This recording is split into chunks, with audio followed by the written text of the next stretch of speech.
Hello everyone, thanks for tuning into our latest UK general election prediction video. So we've been doing these for around a year now, can you believe that? And every month we look at opinion polls, that were conducted the previous month to see what they are suggesting in terms of who is likely to win the next UK general election. The next general election is going to be happening sometime between now and 2024, probably later rather than earlier, I would have thought, given the current position, popularity or unpopularity with the government. But there will be a general election within the next couple of years, and so every month we are charting the way opinion is changing or not. And so I'm going to bring you the latest prediction from Electoral Calculus for this month, based on all opinion polls conducted during the month of May 2022. We will also have a look at some polling for the in terms of rail strikes. So we'll see whether people are supporting or opposing the current strikes that are going on in terms of railways. And we will have a look at a couple of opinion polls for the by-elections that are coming up, or the by-election at Wakefield. There's not any polling for the other by-election activity, but we'll have a look at a couple of polls for the Wakefield by-election that will be coming up on Thursday too. So I'll get on with all of that for you in a moment. Just to say that if you are enjoying the videos here on the channel at the moment, please do like, share, subscribe. Thank you so much. These the opinion poll videos will get more regular and frequent as you get closer to the general election. Of course, at the moment, it's a long way away from the election, probably. So just once a month. But when we get close to the election, we will do these videos much more regularly. Okay, so now it's time to move over to Electoral Calculus. And we're going to have a look at the latest predictions. So here we go, Ben. 3, 2, 1. There it is. Current prediction is Labour 7 short of an overall majority, which I think is a very slight improvement on the previous month. And I think there's around 11 short of an overall majority. Not much change, but ever so slight swing to Labour occurring again in the month of May 2022. So, still a hung Parliament, however. Labour 7 short of majority. If that happened, they'll probably be able to govern on their own, certainly do some sort of informal or formal arrangement with other parties, such as the Liberal Democrats, I would have thought. But let's go through the numbers anyway. So, here we go then. We've got our party columns just here. We've got our 2019 votes column just there. We've got our 2019 seats column just there. And then we've got the predicted share column just here. And high unpredicted seat columns just here. So, based on opinion polls during the month of May, Conservatives were on an average of 32.7%, which is pretty low for them. We've got Labour on 39.9%. They've more or less reached that 40% threshold. That's quite an important milestone to reach. If any party gets to 40%, they will usually be able to form the next government with a majority. There was the exception of 2017, when the Conservatives had over 40%, but was still short of a majority. That is a very unusual scenario. However, generally, if one party reaches 40% of the vote, they'll normally be able to govern pretty comfortably. We've got the Liberal Democrats on 11.3% of vote, Reform on 2.1%, Greens on 5.8%, very good number for them. And you have to think that in a general election, the Greens probably won't poll as much as that, to be honest. So the Greens will, in a general election, the Greens will probably go down to around 3%. And that 2% that the Greens lose, that 2 or 3% that the Greens lose, will probably go on to Labour in a general election. Maybe the Liberal Democrats too, but most likely the couple of percent that the Greens would lose in a general election would most likely go to Labour. So you do have to factor that in as well. But Labour in a general election, with the first past the post-general election, Labour could well be a couple of percent up, actually, on that. So sort of nearer 42%. SNP on 3.9%. And we've got applied on 0.9%, others on 3.4%. Very large reduction for the Conservatives compared to 2019, when they was on 45%. They had their best results since 1970 general election in terms of share of a vote. So they've lost a lot. Big swing away from the Conservatives that's taken place in 2019.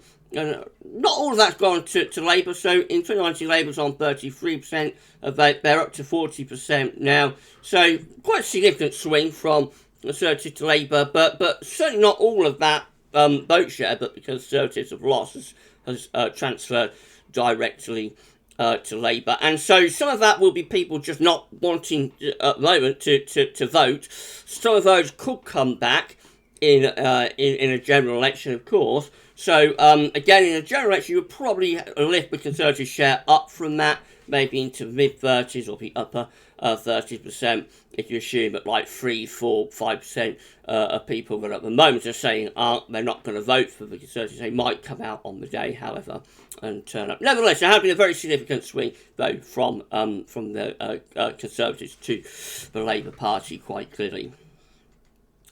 Right, so how this plays out in terms of predicted seats. So on essential projection, Conservatives go down to 238 seats after having 365 at the general election 2019.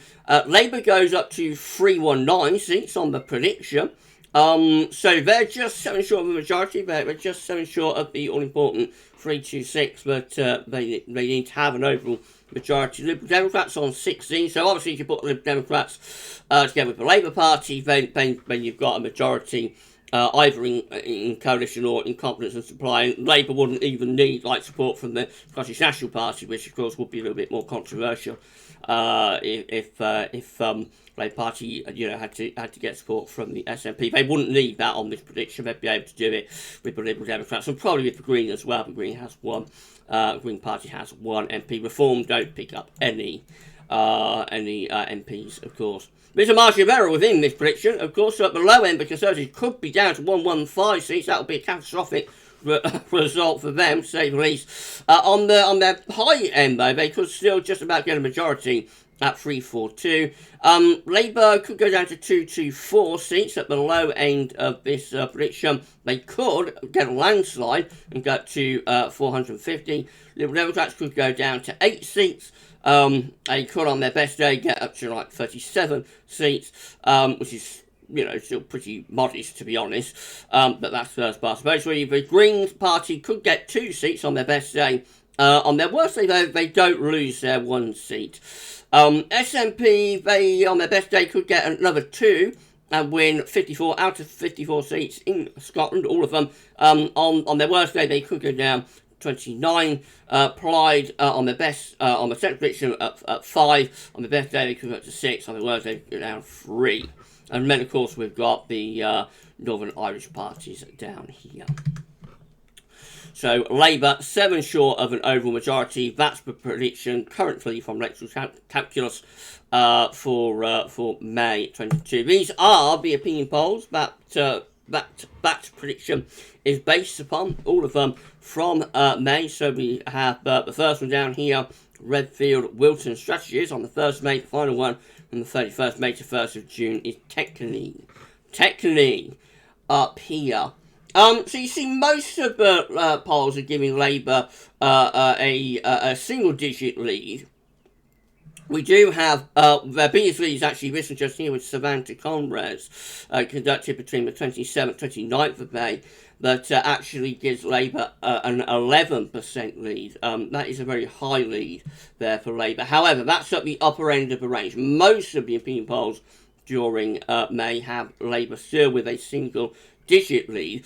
Their worst poll is YouGov from the 5th to the 6th of May, where they only had a 1% lead. Again, that's very much at the low end of the range. I think generally Labour is kind of on a 6 to 8% lead across most of these opinion polls. So we've got Technically up here with an 8% lead, for example. We've got Technically there, a 7% lead. Redfield Wilton gives Labour a 9% lead. YouGov gives Labour an 8% lead. And so we've got Ipsos MORI, the oldest long-standing polls have been conducting opinion polls since, I think, the 1970s. And certainly they have trackers, I think, the leadership going way back to 1970s. MORI give Labour a 6% lead during the month of May. So, yeah, it's a modest lead. It's still not setting the world alight. I think a lot of Labour supporters would be hoping by now, but generally believe will be in double digits. And generally believe still pegged back into single digits, mid to upper single digits, so around 7-8%, which, if that happened in a general election, it would probably be just about going to scrape a majority.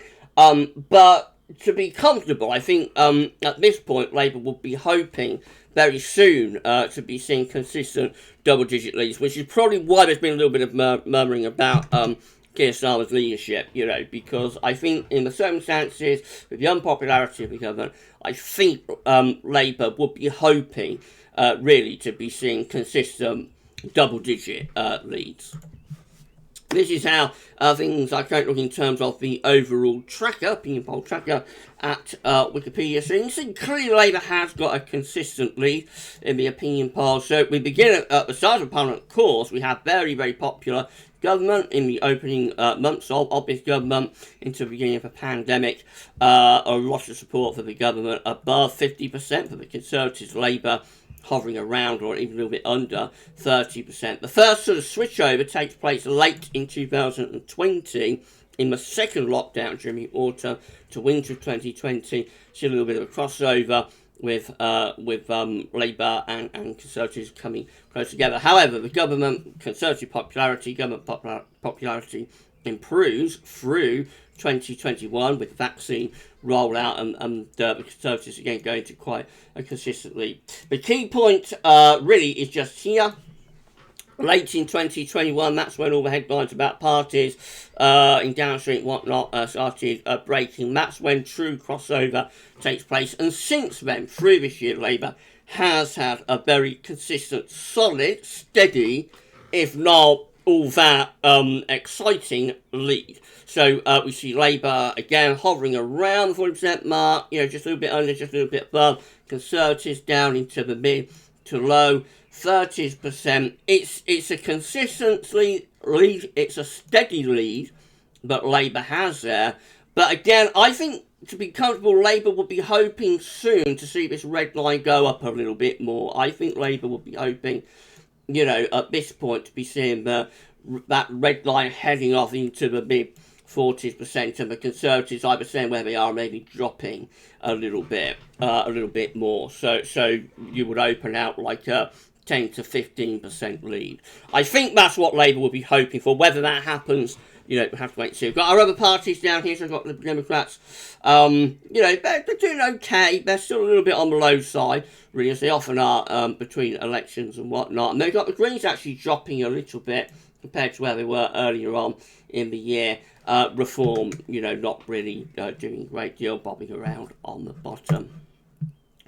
Our government is very, very unpopular. This is the YouGov tracker for government approval. So at the moment, 60% of the country, or people polled anyway, are disapproving of this government. Just 21% are approving of the government. And actually, it looks as though very soon a number of people approving of the government will go under the don't knows, which is the grey line, and that's normally a very, very bad sign. The last time that happened, that the government approval was under don't knows, was right the way back at the end of Theresa May's government, and when Boris Johnson took over. So, if that happens, if the number of people approving of the government goes under the don't knows, then that really will be a very, very bad sign for the government. But clearly, the government is very unpopular at the moment. Not quite as unpopular as it was at the end of Theresa May's reign. 70% at the end of her government disapproving of the government. It is of her government. It is 60%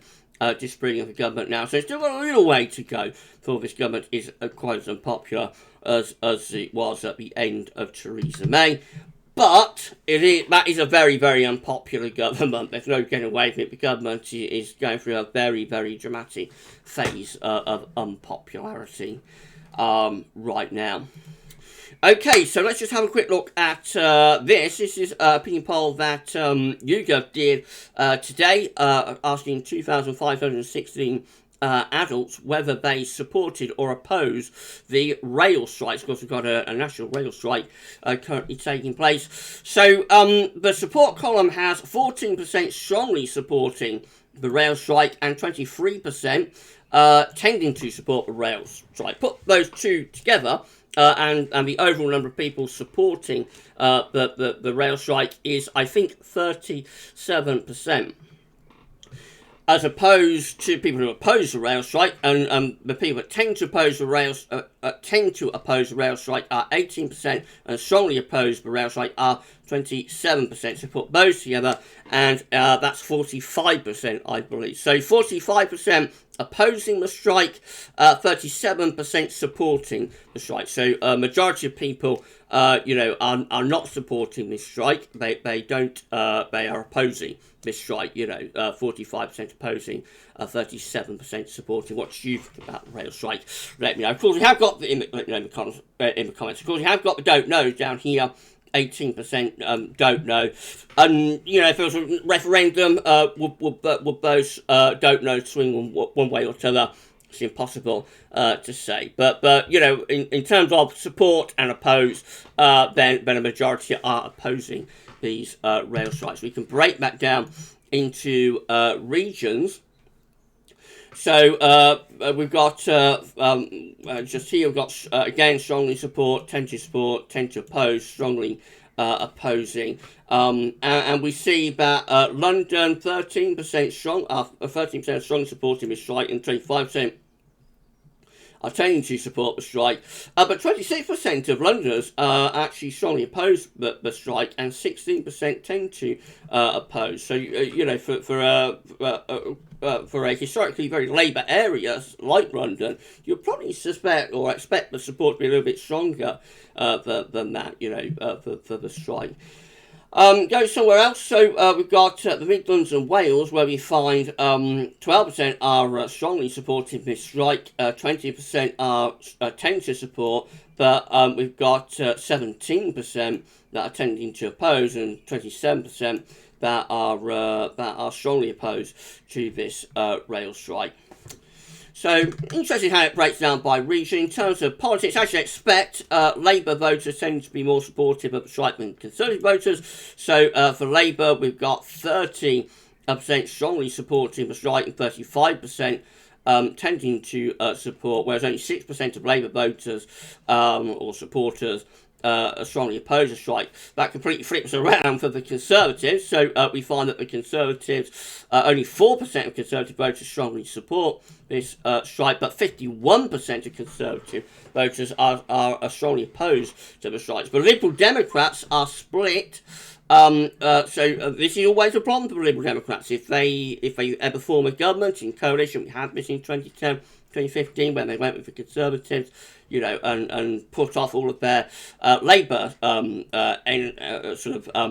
their Labour supporting voters, if you see what I mean. So we've got 15% of Liberal Democrats voters strongly supporting this strike, 29% tend to support, but 20% of Liberal Democrat voters tend to oppose, and 22% of Liberal Democrat voters strongly opposed. So it's just ever so slightly around 2% lead with Liberal Democrat voters supporting the strike as opposed to opposing the strike, but they are more or less split down the middle, and that is always going to be the problem for the Liberal Democrats. If ever they jump into a coalition with either party, they will put off, their more right or left leaning voters, depending on which party they go with, and that leaves them then in a lot of trouble, later on, if they ever form a coalition. And they have broken this down to Remain and Leave as well. So, in terms of Remain, 22% of Remain voters, Remain in the EU, of course, if you go back to referendum,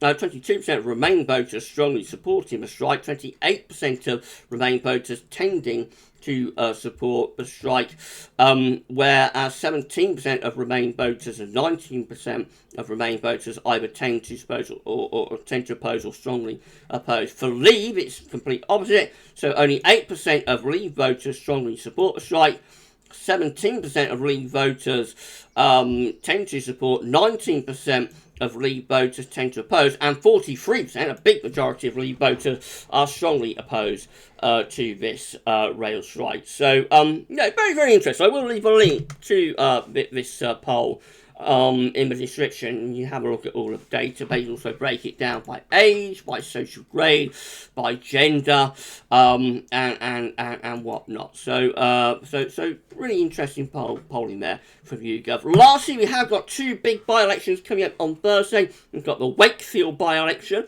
and we've also got the Tiverton and Hoyton by-election as well. I can't find any polling for Tiverton other than an internal poll that's just been leaked by the Democrats. And you shouldn't really take, internal polling seriously in terms of adding it to the main polling, because usually the internal polls are not made public, so you can't go through the data and the tables and whatnot. So normally, it's always interesting what internal polls are saying, but generally they're not taken overly seriously. So we have got two polls here, though, for, and by the way, that Tiverton internal poll from the Democrats shows they're virtually neck and neck with the Conservatives, so it could go either way, apparently. Have got two polls, though, for Wakefield, and both of them from Survation and also JL Partners, all conducted a little while ago, back in May, really, though.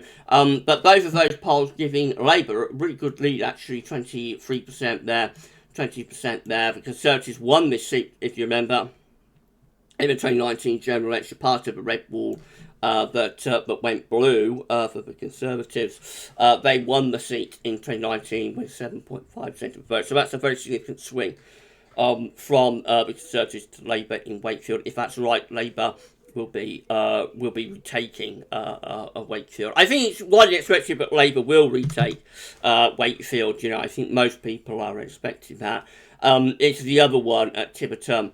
Whether the Conservatives can hold on or whether they lose it to the Liberal Democrats, that might even, affect Boris Johnson's position as Prime Minister. If they lose both Wakefield and Tiverton, the Conservatives might try and have another push to get him out. If Labour don't win Wakefield, then I think Keir Starmer will be in a lot of trouble with the Labour Party, because most people are widely expecting that Labour will retake this seat. If they don't sort of retake this red wall seat, then I think there will be quite a lot of questions being asked about Keir's position. So both leaders are under a little bit of pressure with these by-elections. We'll see what happens. Okay, I found this one interesting. Please like if you did. Let me know in the comments what you think about all of this. And we'll have another opinion poll tracker video for you in July, of course. But for this one, that's all for now. And thank you so much for watching. Bye for now.